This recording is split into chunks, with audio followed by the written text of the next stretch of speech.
लगभग 70% गाँव में यह भ्रमण कर चुके हैं। एक 70% मैंने घरों में गांव में भ्रमण मैंने कर चुके हैं। अच्छा।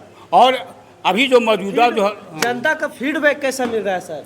हर समुदाय का मैंने हमारा जन समर्थन मैंने मिल रहा है।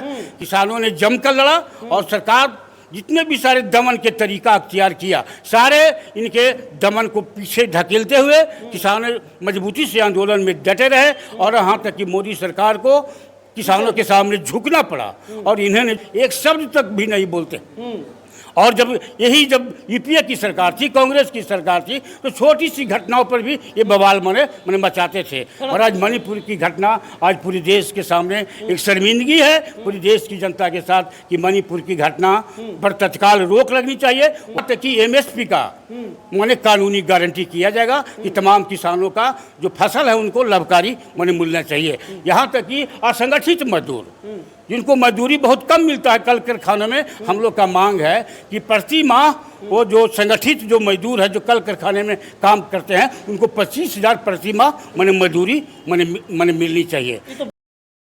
नमस्कार दोस्तों, मैं आपका भाई रिपोर्टर निरंजन कुमार। देखिए कि अभी हम नालंदा जिला में उपस्थित हैं और नालंदा जिला के हिलसा विधानसभा क्षेत्र के अंतर्गत देखिए कि हिलसा एक शहर है और यहाँ पे देखिए कि जो संदीप सौरभ यहाँ से कैंडिडेट हैं इंडिया अलायंस से, उनका ऑफिस यहाँ पे बना है और उस ऑफिस में मैं मौजूद हूँ और यहाँ पर देखिए कि उनके संदीप सौरभ यानी सीपीआई एमएलए के तमाम कार्यकर्ता यहाँ पे उपस्थित हैं। मैं मिलाने की कोशिश करूँगा कि जो नालंदा जिला में इस बार आगाज भरे हैं संदीप सौरभ यानी इंडिया अलायंस की कैंडिडेट, क्या स्थिति है, कितने मार्जिन से इस बार विजय हासिल करने का काम कर रहे हैं। सबसे पहले एक्टिव जनता न्यूज़ में स्वागत है सर।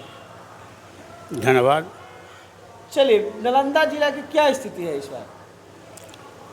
सर, तमाम लोग जानते हैं कि ये लोकसभा का जो चुनाव हो रहा है, इसे चुनाव में आज देश एक संकट में है। कैसे संकट में है? लोकतंत्र और संविधान और आरक्षण पर मैंने खतरा है।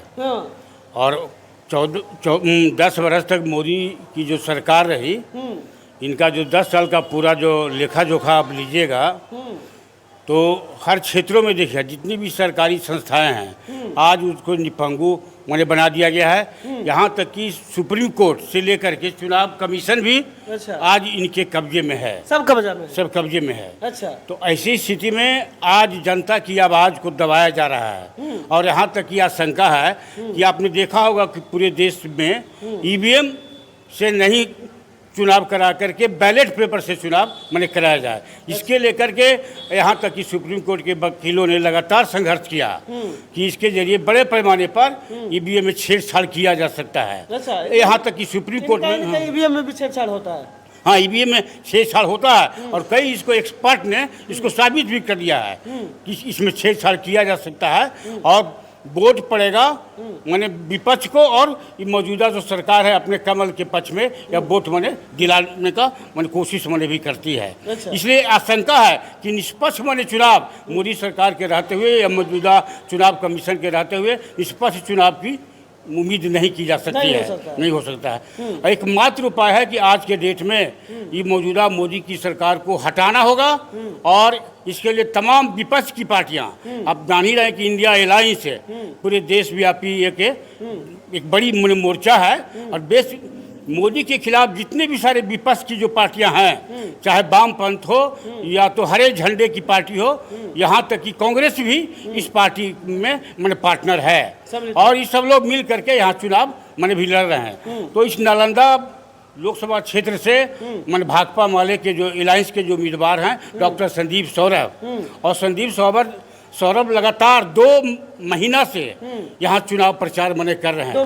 2 महीना से और हर जनता का पूरे नालंदा लोकसभा क्षेत्र के 7 विधानसभा क्षेत्रों में एक बार लगभग 70% गांव में यह भ्रमण कर चुके हैं। 70% घरों में गांव में भ्रमण कर चुके हैं। अच्छा। और अभी जो मौजूदा जो जनता का फीडबैक कैसा मिल रहा है सर? हर समुदाय का माने हमारा जन समर्थन माने मिल रहा है कि डॉक्टर संदीप सौरभ एक ऐसा माने जनप्रतिनिधि या लोकसभा का प्रतिनिधि होगा जो कि नालंदा की आवाज़ को मजबूती से संसद में माने पहुंचाएगा। जो पिछला जो सांसद है कौशलेंद्र कुमार के बारे में कहा जाता है कि ये संसद में कभी जनता की आवाज़ को नहीं उठाए, यहाँ तक कि जनता से मिलना जुलना भी इनका मन भी है, और यहाँ तक कि इनके खिलाफ नालंदा लोकसभा क्षेत्र में व्यापक माने विक्षोभ है, हर समुदाय का माने विक्षोभ है। यहाँ तक कि कुर्मी जाति के भी जो रिपोर्टें जो मिल रही है माने उनका भी माने विक्षोभ है। समाज का भी वोट आपकी तरफ आ रहा है? हाँ, कुर्मी जाति का भी हमारा अच्छा खासा वोट माने हमें मिलने जा रहा है भैया। मेन मुद्दा का होगा, मुद्दा क्या है सर इस बार? माने मुद्दा है कि एक तो मोदी की सरकार में महंगाई और भ्रष्टाचार और बेरोजगारी की समस्या माने चरम पर है। इन्होंने जो जनता को जो वादा किया था, वादा इन्होंने पूरा नहीं किया, वादा माने खिलाफ ही माने किया, और जो भी वादा है उसको कहा कि ये जुमले माने बाजी है। जहाँ की अमित शाह ने अपने पिछले बार आपने सुना होगा कि 2022 में किसानों की आमदनी को दुगना किया जाएगा, मगर आज किसानों की क्या हालत है? आज किसान सड़क पर है, आज दिल्ली से लेकर के विभिन्न प्रदेश के विभिन्न कोने में संघर्ष कर रहे हैं। यहाँ तक कि वह आंदोलन किसानों ने जमकर लड़ा और सरकार जितने भी सारे दमन के तरीका अख्तियार किया, सारे इनके दमन को पीछे धकेलते हुए किसानों मजबूती से आंदोलन में डटे रहे, और यहाँ तक कि मोदी सरकार को किसानों के सामने झुकना पड़ा। और इन्होंने जो वादा किया था, जो मुख्य मांग थी कि किसानों के फसलों का लाभकारी मूल्य दिया जाएगा, यानी एमएसपी का कानूनी दर्जा देंगे, मगर मोदी ने अब तक नहीं दिया। और आंदोलन का 2 साल से ऊपर हो रहा है, और इसके लेकर के जो संयुक्त किसान मोर्चा है जिसके नेतृत्व में पूरे देशव्यापी जो आंदोलन हुआ था, ये आंदोलन आज भी हमारे जारी है मोदी के वादा खिलाफी के खिलाफ, कि किसानों के साथ धोखा दिया, नौजवानों को भी मैंने धोखा मैंने दिया, छात्रों के साथ महिलाओं के साथ धोखा दिया। आज देश की महिलाएं आज सुरक्षित नहीं है। यूपी से लेकर बिहार में भी आज देख रहे हैं, यहाँ तक कि पहलवानों ने दिल्ली में आंदोलन किया कि किस तरह से इनके भाजपा सांसद जो है माने महिला पहलवानों के साथ माने छेड़छाड़ माने करते हैं, जो उत्पीड़न के शिकार हैं। ब्रिजभूषण, हाँ, ब्रिजभूषण जो भाजपा के सांसद ब्रिजभूषण सिंह हैं, उनके खिलाफ उन्होंने आंदोलन किया कि इन पर कार्रवाई की जानी चाहिए, इनको भाजपा से निकाला जाना चाहिए, मगर मोदी सरकार ने उस ब्रिजभूषण सिंह को संरक्षण माने लगातार माने मिलते रहा। तो आज के डेट में बेटी बहू भी, यहाँ तक कि महिला पहलवान भी सुरक्षित माने नहीं है। मणिपुर की घटना, और मणिपुर की घटना तो अब तमाम लोग जान रहे हैं कि मणिपुर 1 साल से ऊपर जल रहा है, महिलाओं को नंगे करके वहाँ घुमाया जा रहा है, यहाँ तक कि बलात्कार और छेड़खानी तो आम घटना बन गई है, और उस पर मोदी सरकार एक शब्द तक भी नहीं बोलते। और जब यूपीए की सरकार थी, कांग्रेस की सरकार थी, तो छोटी सी घटनाओं पर भी ये बवाल मने मचाते थे। और आज मणिपुर की घटना आज पूरे देश के सामने एक शर्मिंदगी है पूरी देश की जनता के साथ, कि मणिपुर की घटना पर तत्काल रोक लगनी चाहिए, वहाँ शांति बहाल माने की जानी चाहिए, और सबको वहाँ रोजगार की। कौन कौन समाज का मिल रहा है नालंदा जिला में समर्थन? यहाँ समर्थन हर समुदाय का मन मिल रहा है। यहाँ तक कि कुर्मी से लेकर के यादव से लेकर के मुस्लिम, यहाँ तक कि अति पिछड़ा दलित समुदाय का भी यहाँ वोट हमें माने मिल रहा है। और उम्मीद है कि यहाँ हम लोग 2 लाख वोट से चुनाव, हाँ 2 लाख वोट से हम चुनाव, हाँ 2 लाख वोट से हम चुनाव, हाँ 2 लाख वोट से हम चुनाव जीतेंगे। 2 लाख वोट, हाँ 2 लाख वोट से चुनाव हम जीतेंगे। पहला कदम क्या होगा सत्ता में आने के बाद? पहला कदम जब सरकार में, जब हमारे इंडिया की जब सरकार बनेगी, और बनते ही जो कैबिनेट, जो पहला कैबिनेट उसमें होगा कि पूरे देश में जो 30 लाख है सरकारी पद जो रिक्त है, उसमें तत्काल बहाल की माने घोषणा की जाएगी, और बहाली की प्रक्रिया माने शुरू की जाएगी। इसी तरह से करोड़ों माने रोजगार, माने बेरोजगार नौजवानों को रोजगार का सृजन का पद माने सृजन माने किया जाएगा, और रोजगार के लिए प्रोसेस माने बहाली की प्रक्रिया माने भी शुरू माने की जाएगी। और यहाँ तक कि एमएसपी का माने कानूनी गारंटी किया जाएगा कि तमाम किसानों का जो फसल है उनको लाभकारी माने मिलना चाहिए। यहाँ तक कि असंगठित मजदूर, जिनको मजदूरी बहुत कम मिलता है कल कारखानों में, हम लोग का मांग है कि प्रति माह वो जो संगठित जो मजदूर है जो कल कारखाने में काम करते हैं, उनको 25,000 प्रति माह माने मजदूरी माने मिलनी चाहिए। ये तो बाबा साहब के रास्ता वाला अपना रहे हैं।